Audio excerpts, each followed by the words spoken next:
Okay. Tuesday, nothing existed. Wednesday, November 2nd. How do you spend your time? She said. Reading, mostly, I said. I couldn't tell her that mostly I said staring at blank walls or getting stoned into my heart, and then, one day, when I found I could finally masturbate again, making love to myself for hours at a time. The flame was dim and flickering, but it was a welcome relief to the long coldness. Orgasms are kind of like art, I told her. You know it when you see it. It may not be what you expect, but it will be different from everything else. Much of the scientific study of sexuality has been characterized by a deep anxiety about the subjective experiences of sexual pleasure and desire, especially when it's a matter of female pleasure. Those who dare to refuse the gender norms and social conventions of sexual propriety, monogamy, heterosexuality, and marriage, or fail to abide by the script of female respectability, were targeted as potential prostitutes, vagrants, deviants, and incorrigible children. Immortality and disorder and promiscuity and inversion and pathology were the terms imposed to target and eradicate these practices of intimacy and affiliation. But there isn't any reason that a woman or women couldn't take any or every role for any and every male, though it does unmitigated violence to the West's traditional concept of women. But I believe it is only by inflicting such violences on the concept that we can prevent actual violence against women's bodies and minds in the political material world. Feminists were quick to recognize that hundreds of thousands of women could not have been massacred and subjected to the cruelest tortures unless they posed a challenge to the power structure. They also realized that such a war against women, carried out over a period of at least 2 centuries, was a turning point, the original sin in the process of social degradation that women suffered with the advent of capitalism, and a phenomenon, therefore, to which we must continually return if we are to understand the misogyny that still characterizes institutional practice and male-female relations. We are to explain to a significant number of people what is wrong with a discourse that places pleasure and the body in fundamental opposition to some notion of a legally constrained social responsibility, rather than a discourse that sees that pleasure and the body are constitutive elements of the social as much as our law and responsibility. Feeble-minded women were sent to the Virginia State Colony for confinement to ensure that they would not continue breeding. When Emma Buck arrived, she was cleaned and bathed, her clothes thrown away, her genitals douched with mercury to disinfect them. A repeat intelligence test performed by a psychiatrist confirmed the initial diagnosis of a low-grade moron. She was admitted to the colony. She would spend the rest of her lifetime in its confines. Our culture teaches us to focus on personal uniqueness, but at a deeper level, we barely exist as individual organisms. Our brains are built to help us function as members of a tribe. We are part of that tribe even when we are by ourselves, whether listening to music that other people created, watching a basketball game on television, our own muscle tensing as the players run and jump. Most of our energy is devoted to connecting with others. They may not be your relatives. They may have never spoken your language. They may have been dead for 1,000 years. They may be nothing but words printed on paper, ghosts of voices, shadows on minds. But they can guide you home. They are your human community. All of us have to learn how to invent our lives, make them up, imagine them. We need to be taught these skills. We need guides to show us how. Without them, our lives get made up for us by other people. Because everything that is known by the mind is an expression and reflection of its own limitations. Most minds forget their own limitations and project them instead onto whatever they know or perceive. This brings us to one of the most challenging ideas here. You need an emotion concept in order to experience or perceive that associated emotion. It's a requirement. Without a concept for fear, you cannot experience fear. Without a concept for sadness, you cannot perceive sadness in another person. Our brains are made so that we can only love a cat and not as a bird or an elephant. If we want to love a cat, we want to see a cat, touch its fur, hear it purr, and get scratched if we get our petting wrong. We don't want to hear it bark, and if the cat started growing feathers, we would kill, study, and finally exhibit it as a monster. I don't know why our brains are like that, but Kay has taught me that if we try to grow feathers without people expecting us to fly, they will shoot us from the sky and their dogs will shake us to make sure our necks are broken before we are chucked into a bag and disposed of. Our brains can just about tolerate a cat with a missing tail or 3 legs, but any additions, anything the cat was not supposed to have been born with, will never be accepted. And a cat that barks is a sick cat that has spent too much time in the company of dogs. All the knowledge we have about the world acts like a shield, something we hold up against the world so as not to be overwhelmed by new impressions. It's a practical strategy, and it isn't something we think about. It applies to everyone, presumably also to animals. We can't just feel, we have to live too. Once in a while, we meet someone who pierces all this, the people who change a room as they enter it. But professionally speaking, feeling stuck can stem from a fear of embarrassment, fear of censure of others for trying too hard, for being pretentious, for being blind to one's own positionality, fear of not getting it, of having missed a class in which the right references were handed out, fear of not having any right in the first place. Anne Lamott imagines an invisible panel of observers, superegos, wearing impress-me faces, poised ready to trip the writer up. First, there's the vinegar-lipped reader lady who says primly, well, that's not very interesting, is it?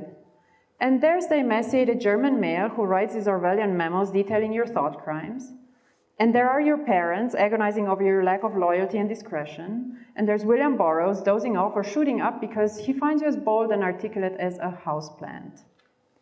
When I began to write, I trembled with an almost immediately disappointed ambition.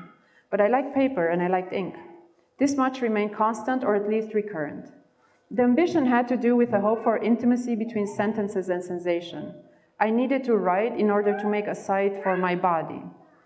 Mobility, breath, and impulse have already been so constricted by earlier layers of wrapping, those previous layers that doubled as protection and nourishment on the one hand, and restrictive social sanctions on the other, that you no longer have the dexterity or strength you would need in order to unwrap it, immobilizing you in a cocoon of commitments, expectations, demands, debt, obligations.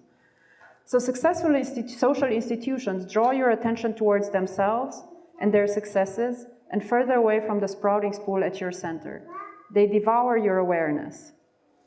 A perverse dogma overtook the architectural profession too, a faith in a necessary connection between architectural greatness and originality.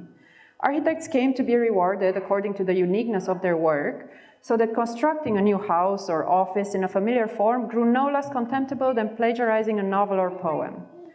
A day never passes without hearing our architects called upon to be original and to invent a new style. What could be more harmful than to believe that a new architecture is to be invented fresh every time we build? It's a pathetically outworn romantic notion that real artists emerge fully formed, having no traceable antecedents. The absurdity of this idea is apparent, and yet there are artists who claim this for themselves. I believe that ideas, once expressed, become the common property of all. They are invalid if not used. They can only be given away and cannot be stolen. Ideas of art become the vocabulary of art and are used by other artists to form their own ideas, even if unconsciously. I want to thank you for the opportunity to answer this vicious and stupid attack.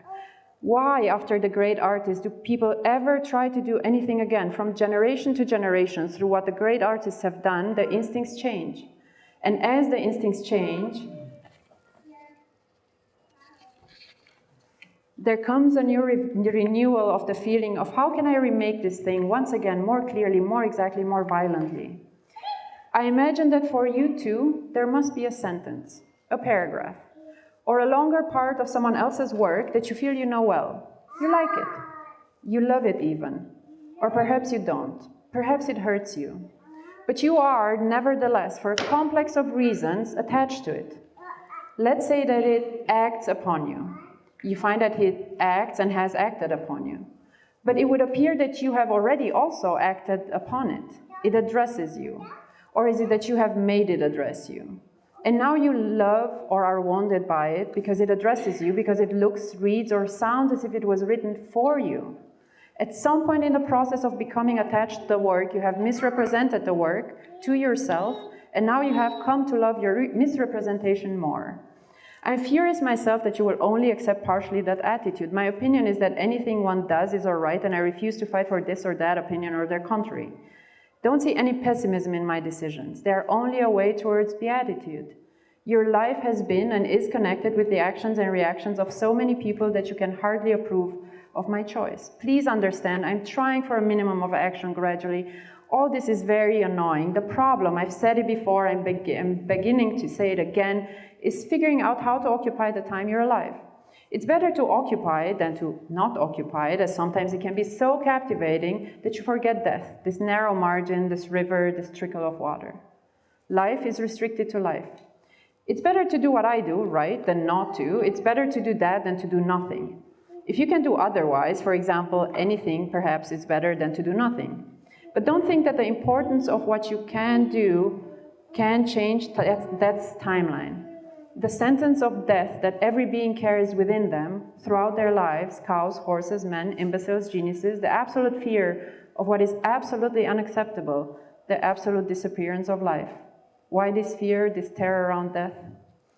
I think as an artist, so to speak, you have to accept that some part of you is going to die every time you make something that is worth making. That's where your skin is in the game. It's like the whole thing in the Iron Castle. He got where he needed to go, but by the time he got there, he didn't sit anymore because it took a toll, it takes a toll. That is, to me, the choice you have to make. If you go down this path, you know it's going to take a toll, but you don't always know what the toll is going to be. Like me, personally, I can't find a partner. That's what's destroying me. I can't find a partner. I have a lot of people in my life, a lot of love in my life, a lot of friends and stuff like that, but I don't have a partner. I don't seem to be able to find a partner. I don't know what I'm doing. I don't know if I'm picking the wrong people. I can be bending over backwards. It just seems like I'm a little fearful that that's part of my path to be solo, which I'm not down with. I'm not happy about it. I haven't been able to fully enjoy a lot of my recent successes because I don't feel like I have anybody to share it with. I'm happy. I love Gavin. He's great. I love Emily and Lucy. They're great. And I've got so many tight friends, man, but I don't just seem to be able to find a partner. It's wearing on me. It's really, really wearing on me. It's the one thing that really disturbs me about the whole thing, because you could say like, oh yeah, you're attractive, you're having all this success, you should be able to find a woman, but I just don't seem to be able to. It's disturbing as hell. In my grad school class, we were asked to say that what the most important thing was we've done in our lives. Everyone in class, literally everyone, all 12 people, say that getting married was the most important thing. I want to say getting out of bed this morning.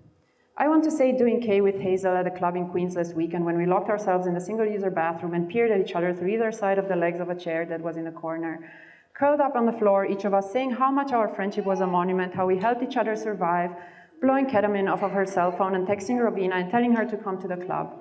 R came and we did more K, and then we all went back to Hazel's house and talked about this girl Hazel is dating, who has only dated guys, and now it feels fucked up to Hazel sometimes, like she's worried that the girl relates to Hazel as a guy, or relates to their relationship as safe rather than real queer relationship because Hazel has a penis. R got upset and was like, that's wrong, and that Hazel got upset, and we all did some more K and held each other. I wanted to tell my classmate that that was the most important thing I had done in my life, and then walk out of the room. I can't remember what I actually said, maybe getting arrested at a protest. But you know, we're very impermanent, we're not here that long. An ephemeral action involving a fleeting substance, documented by relatively marginal evidence, everything points to it not having been made to last, except it did. So the notion of ambiguity must not be confused with that of absurdity. To declare that existence is absurd is to deny that it can ever be given a meaning. To say that it's ambiguous is to assert that its meaning is never fixed, that it must be constantly one. It is because man's condition is ambiguous that he seeks, through failure and outrageousness, to save his existence. In Plutarch, Pierre rightly said that in war there is no victory which cannot be regarded as unsuccessful.